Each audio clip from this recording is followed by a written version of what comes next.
আসসালামু আলাইকুম ভিউয়ার্স, আজকে তৈরি করে দেখাবো প্রফেশনাল রেসিপিতে পারফেক্ট পিৎজা সস। পিৎজার টেস্ট অনেকখানি ডিপেন্ড করে এই সসটার উপরে। চলুন কিচেনে যাই আর সস বানাই। চুলায় একটা হাঁড়ি বসিয়ে 500 ml পানি দিয়ে দিলাম। পানি ফুটে ওঠা পর্যন্ত অপেক্ষা করব। এখানে আমি হাফ কেজি পাকা ও লাল দেখে টমেটো নিয়েছি।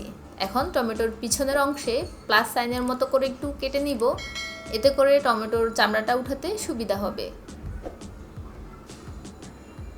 সবগুলো টমেটো কাটা হয়ে যাওয়ার পর চুলায় যে পানি বসিয়ে রেখেছিলাম সেই ফুটন্ত পানিতে এখন টমেটোগুলো দিয়ে দিব। ফুটন্ত পানিতে 1 মিনিট রেখে চুলার আগুনটা বন্ধ করে দিব এবং টমেটোগুলো প্যান থেকে নামিয়ে নিব। চুলা থেকে নামানোর পর আমি একটা বাটিতে বরফ ঠান্ডা পানি রেখেছি, সেখানে টমেটোগুলো ঢেলে দিব। এখন আঙ্গুল দিয়ে টেনে টেনে টমেটোর চামড়াটা উঠিয়ে নিব।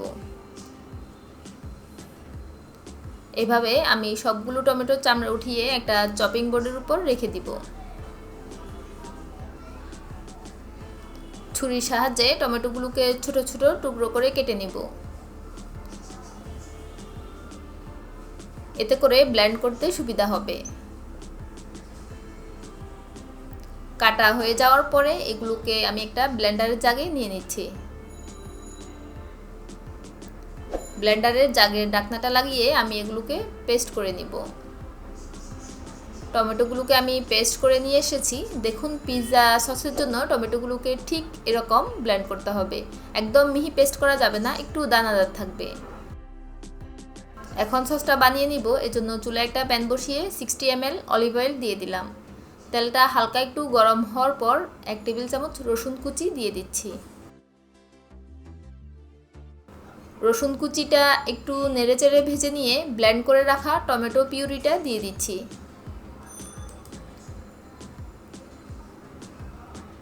টমেটো পিউরিটা দেওয়ার পর 2 মিনিট নেড়েচেড়ে ভেজে নিব।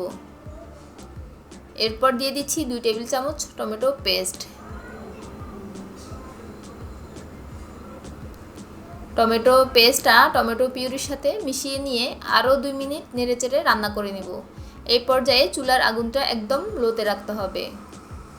স্প্যাচুলা দিয়ে অনবরত নাড়তে হবে, না হয় এটা ছিটিয়ে আপনার গায়ে পড়তে পারে। এখন দিয়ে দিচ্ছি হাফ চা চামচ সাদা গোলমরিচ গুঁড়ো আর হাফ চা চামচ কালো গোলমরিচ গুঁড়ো। 1 টেবিল চামচ দিয়ে দিচ্ছি চিনি।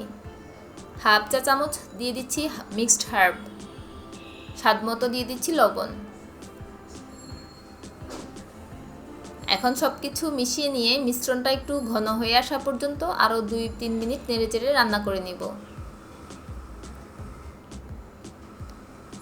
এই সসটা বানাতে খুব বেশি সময় লাগে না।